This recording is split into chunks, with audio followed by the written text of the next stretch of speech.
Jimmie Walker leans back in a Vegas green room chair and finally spills the secret Hollywood gossips have chased since bell-bottoms were still in style. Esther wasn't the enemy, I just didn't listen. For decades, tabloids painted the feud in garish swaths: angry co-star, cocky comedian, fractured sitcom family. But the real saga is a gradient of ambition, principle, bruised egos, and one unanswered note. Tonight, we crack open that envelope, sift the ashes, and watch the sparks still glowing inside. Walk with me. A line of dominoes stretches from a Bronx tenement hallway to a CBS soundstage and onward to a Medicare hotline jingle viewed by 15 million baffled seniors. Tip the first tile and every laugh track, every late-night rant, every whispered regret tumbles in sequence. But the most explosive piece, the confession Walker saved until he was 78, stands upright for one more beat. Knock it down, and the whole story changes. Ready? Good. Because our first stop is the South Bronx, 1957. James Carter Walker Jr.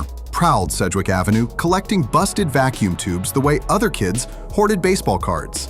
His mother, Lena, a head nurse, timed his makeshift radio repairs with her own wristwatch.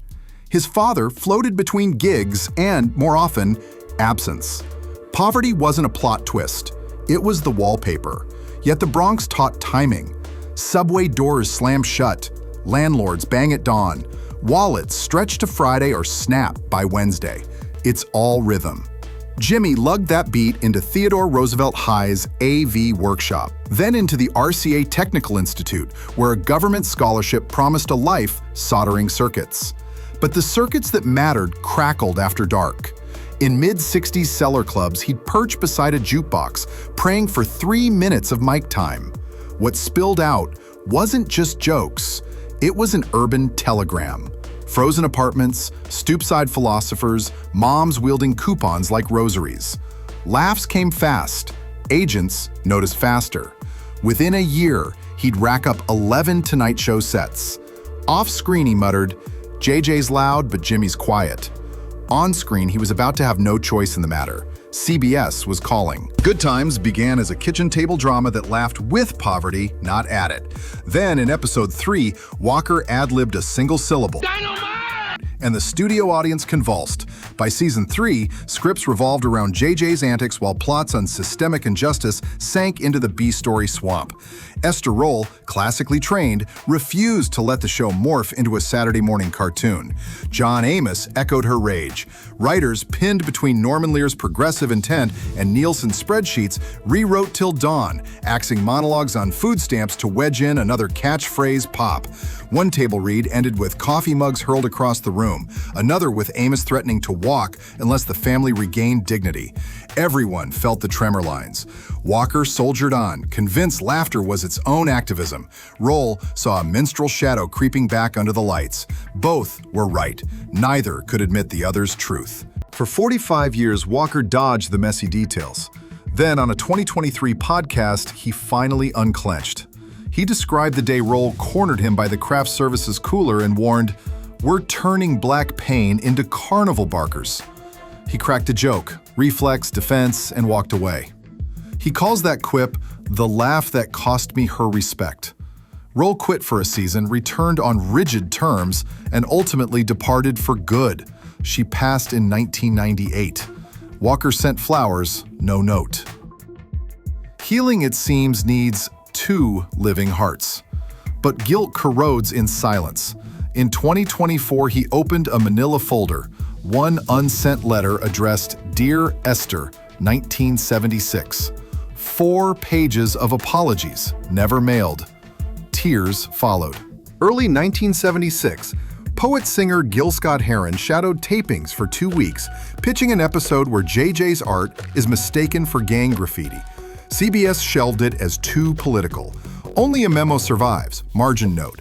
Make the paintbrush louder than the punchline. The episode died. The idea haunted Walker. 1983 to 89. Walker and a rust-red GMC Vandura logged 690,000 miles and nearly 2,000 club sets. Each stage was a lab for sharper jokes on Reaganomics, interracial dating, shuttered steel mills. He calls it his PhD in pain management.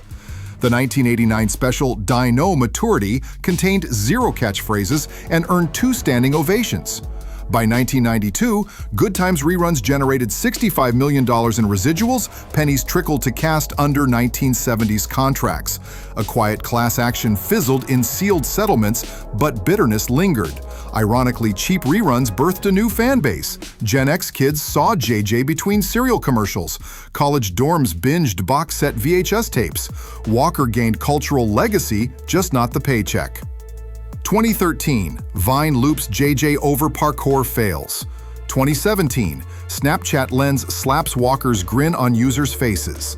2022, VR chat hosts a Good Times loft where avatars debate housing policy beside a hologram Florida Evans. Walker logs in as real JJ78, participates, and the cameo trends. Lesson: if you can't beat the remix, remix yourself. On TikTok, hashtag Dynamite Challenge racks up 38 million views. Some Gen Zers dunk on boomer cringe. So Walker stitches a reply. Cringe pays rent, kids. Use it wisely. 4.7 million loops later, he's trending again. Academics mine Good Times for cultural gold on NPR segments, fueling fresh debate over laughter versus stereotype. Relevance through friction, Walker's new mantra. Those nostalgia memes soon hawked Medicare Advantage plans. Ads touted $0 premiums, while a giant red button barked "Dynamite." Critics screamed misleading. AARP cited the spots when new CMS rules banned vague claims. Walker shrugged. "I'm an actor, not an actuary." Yet he quietly demanded an on-screen disclaimer in his next commercial. Plans vary. Ask a licensed agent. Damage control or contrition? Viewers still debate. February 2024. Good Times hits 50. Walker, Ralph Carter, and Janae DuBois' family join panels from Chicago block parties to Bowling Green State University Zooms. TikTok clips of Walker high-fiving Carter hit 9 million views. Think pieces weigh Rolle's criticisms anew. A reboot offer comes. Walker declines. Without Esther's spirit, it'd be hologram heartless. 4 hard lessons for creators. 1. Own the conflict. If you don't tell the story, tabloids will. 2. Leverage. Don't live in your brand. Catchphrases open doors, but weld shackles. 3. Read the fine print, then read it out loud. Ads can haunt faster than tweets. 4. Let the audience finish the sentence. Questions spark comments. Comments spark algorithms. June 4th, 2025, Compton College Theater. A student asks, if you could redo one moment, which would it be? Walker pulls a fragile envelope. Dear Esther, I talk too loud and listen too little. You guard a show's soul the way a surgeon guards a heartbeat. I'm cracking jokes while you close wounds. If laughter can shelter your message instead of hijack it, maybe we both win.